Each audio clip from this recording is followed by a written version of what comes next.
పెళ్లి చేయడానికి సెటిల్ అవ్వక్కర్లేదు అంటున్నారు. అవసరమే లేదు. మీకు ఒక అమ్మాయి ఉంటే సెటిల్ అవ్వకపోతే పిల్లనిస్తారా? నేను డెఫినెట్లీ ఇస్తాను. ఏ ధైర్యంతో ఇస్తారు ఒక తండ్రిగా? కలిసి బతకడానికి ధైర్యం ఏముందండి? ఇప్పుడు మీకు సమాజం అంతా ఒక రాంగ్ వేలో పోతుంది. మీరు ఒక 100 కోట్లున్నోనికి వాడు 100 కోట్లు ఉన్నాయి, సరే వాడు ఏం చేస్తాడు లేడు.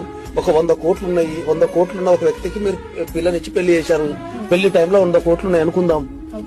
రేపు తర్వాత ఒక 1 year 2 years కో ఏదైనా బిజినెస్ లో వచ్చి లాస్ వచ్చి వాడు జీరోకి వస్తే, అయ్యో నీ 100 కోట్లు వెళ్ళిపోయినాయి, నా పిల్లని తీసుకుని పోతా అంటావా? నువ్వు అంటావా? అంటావా? ఎవరైనా సమాజం మరి మరి మరి మీరు ఏం చెప్తారు సమాజానికి? ఈ సభ్య సమాజానికి ఏం చెప్తారు మీరు?